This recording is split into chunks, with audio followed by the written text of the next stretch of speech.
Sa gitna ng mabilis na pagbabago sa mundo, nananatili ang ating misyon, ang ibahagi ang mensahe ng hindi nagmamaliw na pag-ibig ni Hesukristo para sa lahat. Hatid sa inyo ang pinakabagong kaganapan sa gawain ng Far East Broadcasting Company Philippines. Tampok din ang mga kwento ng totoong buhay na binago ng Diyos. Narito si Dan Andrew Cura sa The President's Report. Ang ika-10 ng Setyembre ay ang World Suicide Prevention Day. Kaya naman po sa linggong ito, buksan natin ang ating mga puso at isipan tungkol sa kahalagahan ng pananampalataya at pagkalinga para po sa sino man, lalo na sa mga dumaranas ng pagkabalisa, depresyon at ang pagnanasang magpakamatay. Ako po ang inyong kaibigan, si Dan Andrew, at samahan po ninyo ako sa ating programang The President's Report.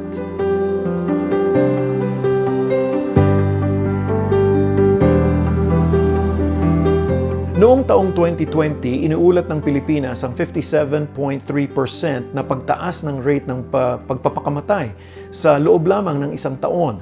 Ayon sa mga datos mula sa Philippine Statistics Authority, higit 3,000 katao ang nasawi dahil sa self-harm o ang pagwawakas ng kanilang sarili noong nakaraang taon. Kaya nga ito ang naging ika-27 nangungunang sanhi ng pagkamatay dito sa Pilipinas.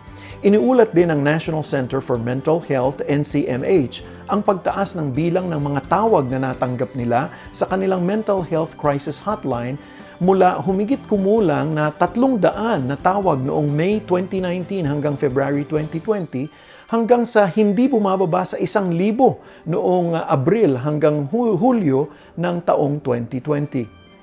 Ang isa pang mas nakababahala ay ang pagtaas ng insidente ng pagpapakamatay ng mga kabataan.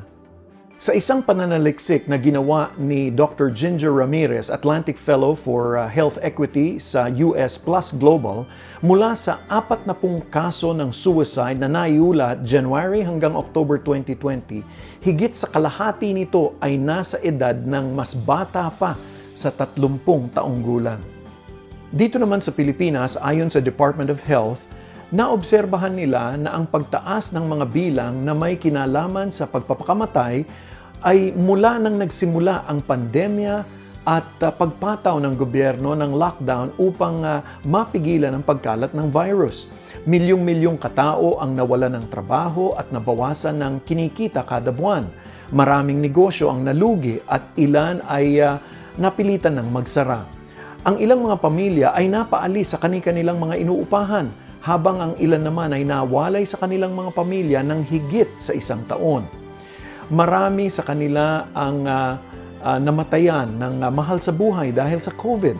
At maging ang mga gumaling ay nakaranas din ng matinding pagkabalisa at depresyon habang nakikipaglaban sa COVID-19.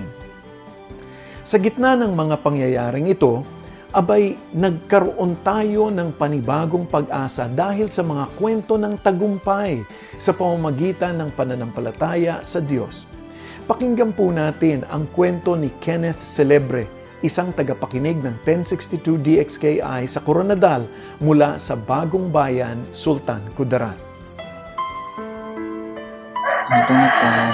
Nasa panahon po ako noon ng depression dahil sa pagkamatay ng aking pinakamalapit na kaibigan na si Joy. Dahil hindi ko kilala ang ating Panginoon, ay tinangka ko mag-commit ng suicide. Siguro, nasa 3 or 4 times. Sa panahon na ako'y nagluluksa, binigyan ako ng mama ni Joy ng portable radio. One afternoon, I'm so down. Sobrang emotional ko pa.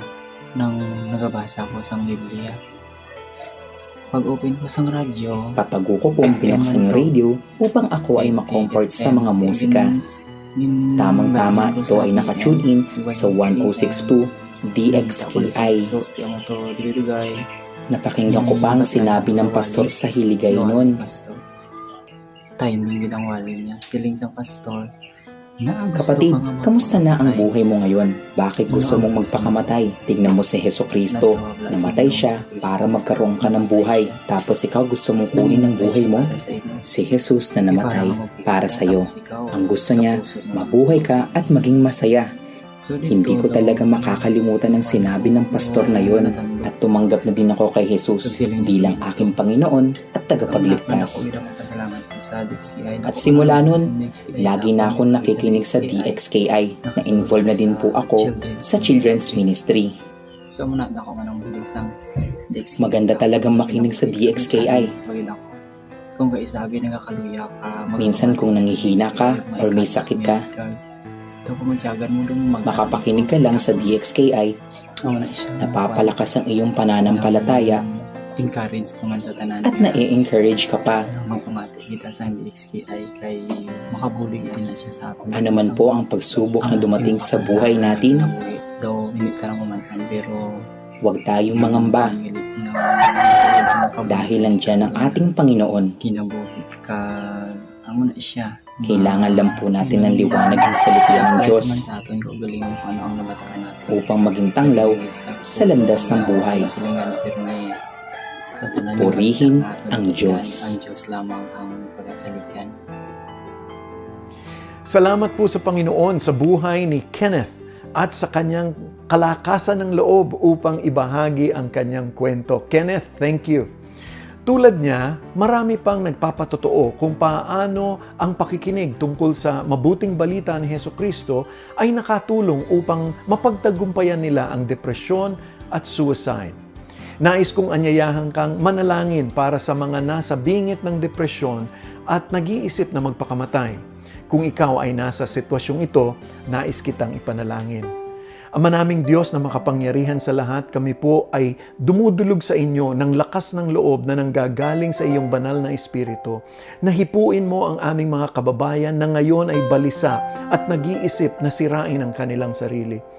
Ang dalangin namin, Panginoon, buksan mo ang kanilang puso't isipan upang makapagbigay ng kalakasan sa kanilang damdamin na kayo ang may akda ng buhay at kayo ang gagabay sa kanila. Mangyaring makilala nila ang ating Panginoong Hesukristo na nagbibigay ng tunay na kapayapaan sa kanilang puso at damdamin. Ito ang aming samot dalangin sa ngalan ni Jesus.